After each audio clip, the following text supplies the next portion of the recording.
They quarreled over the chore of washing the dishes. Imelda was told Hugo if he refused to wash the dishes.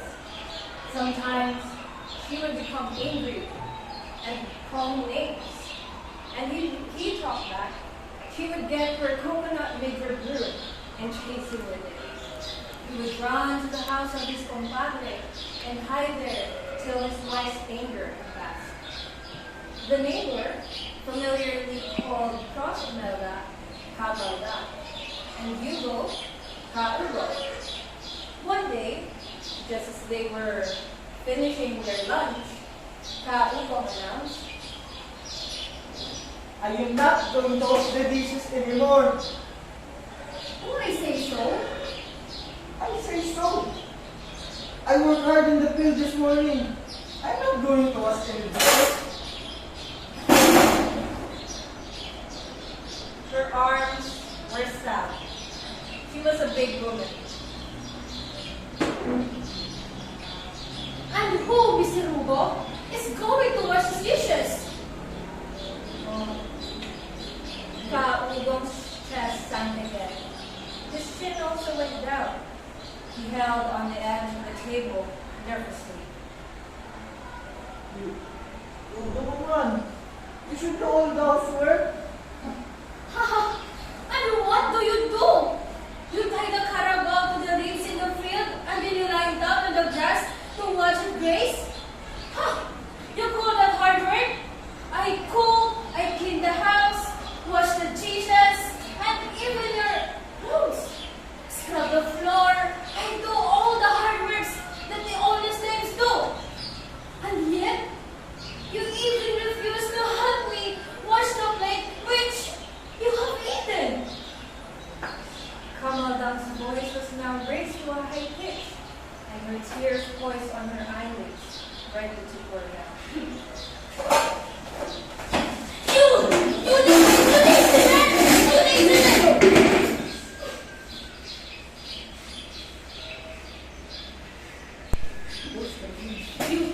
You, come out under the table, don't be covered, come out!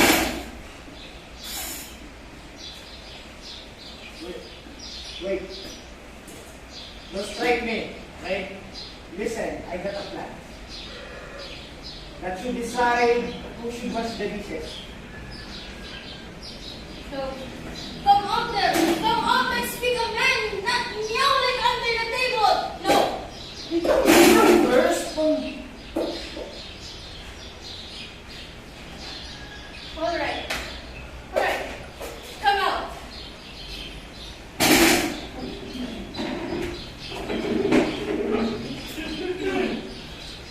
So, Caugo returned to his seat opposite her at the table. hey, let's stop quarreling over the plates. Let us have a wager. The first one of us who will speak after I said the word, begin, will wash the dishes. Always, huh? The first one who talks will always wash the plates, the bowls, and the pots and pans.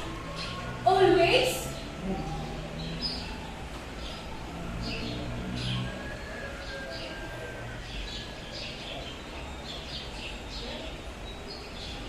Alright. Ready? Okay. Begin. So they both fell silent. They sat at the table looking at each other across the unwashed plates and bowls and spoons. They did not leave each other for fear that one would talk to himself without others hearing. They sat there just staring. Soon, the cat began to meow its food. Neither Camalda nor Caugo paid any attention to his meowing. The cat jumped upon the drying dishes to lick the leftovers. Camalda did not drive it away. Neither did Caugo. The cat just licked the plates, jumped to the stove to lick the pot and the pan on it, overturned the kettle. Kaubo pretended that nothing happened. He continued to sit still, and so did Kamala. Soon, it was getting late in the afternoon, but they went on sitting mutely at the lunch table. Their eyes were tired down, staring hard at each other. Oh my. Kamala's sweat gathered on her forehead and trickled down to the sides of her face and fell drop by drop to her breast. Then a neighbor called, "Oy, compadre! Compadre Ugong! Oy!" But Kaubo did not answer. "Compadre Manang! Uy! Compadre Ugong! Malak! May I borrow your axe?" But Kaubo did not answer. Kaubo looked at her silently. Perhaps nobody is home." They heard the neighbor say to himself, But why did they leave their ladder at the door? They usually remove the ladder when they go away. Well, I know what to do. I will just go up, get the axe, and then I will return it later. So, the neighbor went up. And then he was surprised to see Kamandang and Kaubo sitting silently at the table, where plates had dried with the leftovers. The neighbor hurried towards them.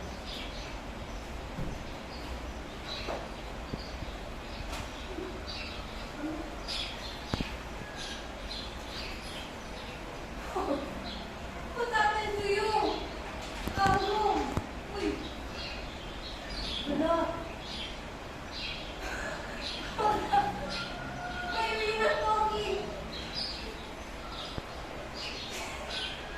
It's me! Ala! Kaubo neither moved nor talked. Ala, compadre! What happened to you?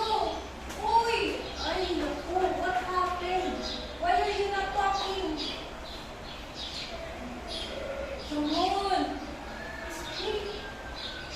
What's going on? Kaubo let him take him, closing his lips slider. The neighbor then turned to Kamala. "Madre! Uy! Ooh! What happened? Talk to me! What happened?" She pushed him roughly aside but did not speak. "Kamala! Come on! Did you eat something poisonous? Ah, some food that has made you dumb."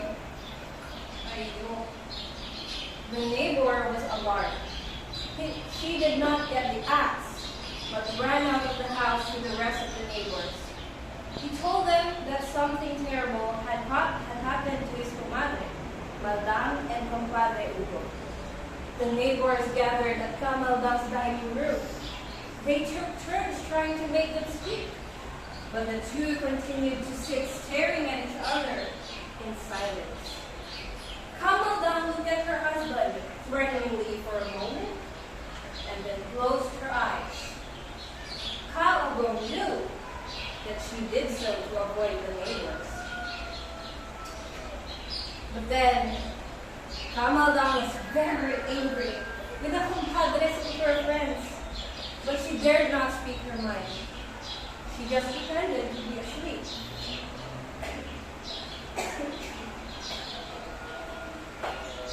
The neighbor.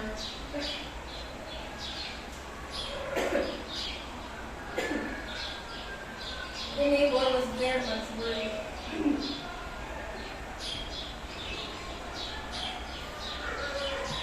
So the neighbor ran to the village herb wood.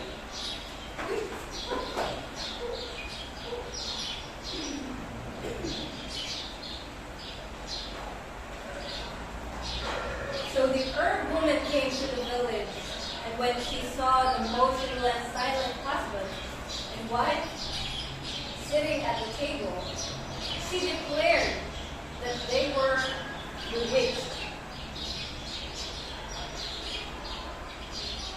She spread a woven burra mat in the sala and asked the bewitched couple to lie down.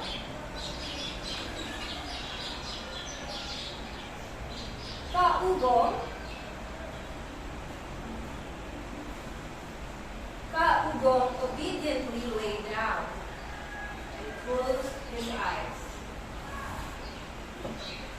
So he went and curled up and went to sleep. But Kamala refused to get up from where she sat at the dining table.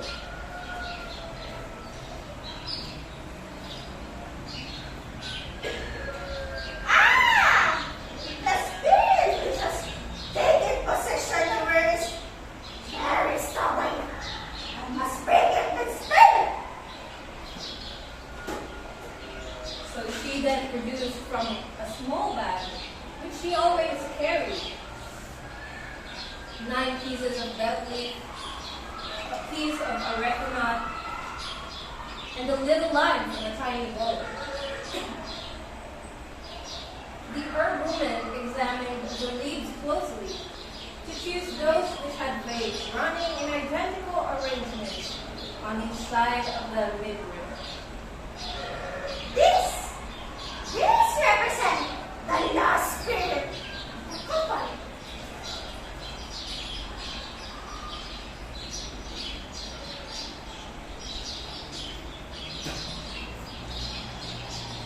And when the herb woman chewed the leaves, she spat on her palm. The herb woman dipped the forefinger of the other hand in the nut-colored saliva and marked it with a cross on the forehead of Ka-Ugong. Ka-Ugong did not seem to feel the old woman's fingers on his forehead. Madam, Kamadam caught the woman's finger and twisted it.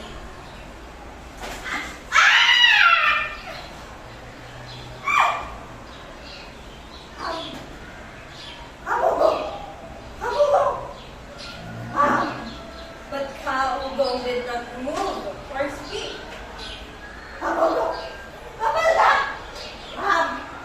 to your body now, Kamala.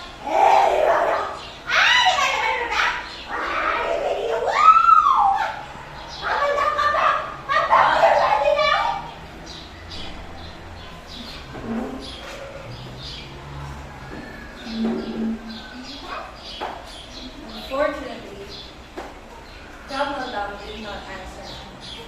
Evening followed the frightened village. Frightened because the herb doctor said that the spell might be cast on some other villagers besides Ka-Ugong and Kamadam. She called to the bewitched couple softly at first.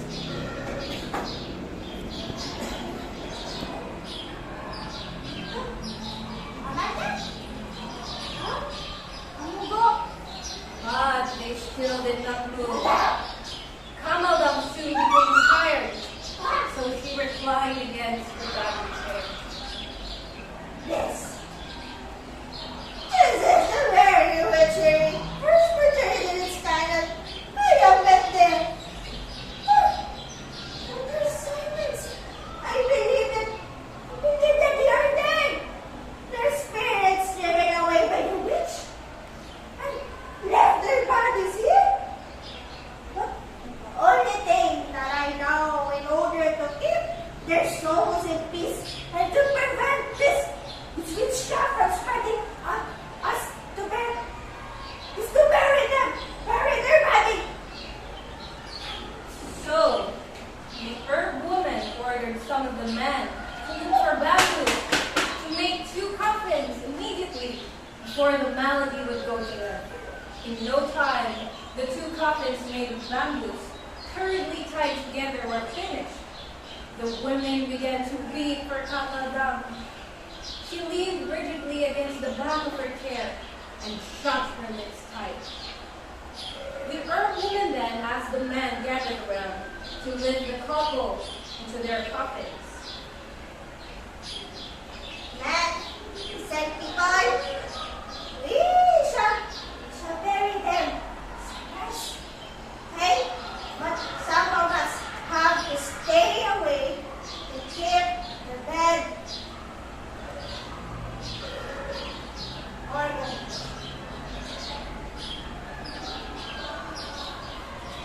So the man easily lifted Kaubo and placed him inside the coffin.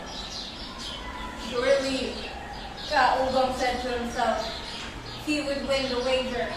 He would not be afraid of being buried. Why? He would just get out of the grave and the neighbors are gone. He thought everything going on was great fun, and he was enjoying himself. How he would frighten them all when he returned from his grave. Then the herb woman approached Kamala. Although her eyes were closed, she had been listening to the directions. She was afraid that the herb woman would surely force her into her coffin if she did not tell her to go away. But she also did not like to talk. She hoped her husband would object to the man's lifting of her into the coffin. Surely, Hugo will not let me be buried tomorrow. I'm afraid to sleep in the coffin tonight. No, I will not let them lift me into it, she said to herself. But she did not hear Kaubo speak. She opened her eyes just as the herb woman, aided by two other men, put their arms around her to lift her up from the chair.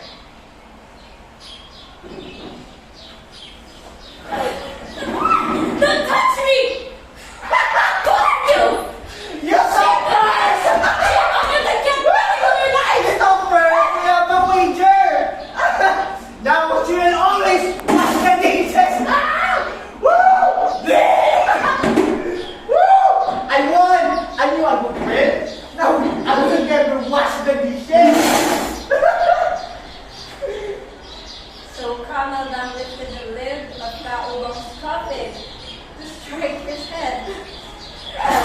But he ran out with his neighbors, still shouting happily.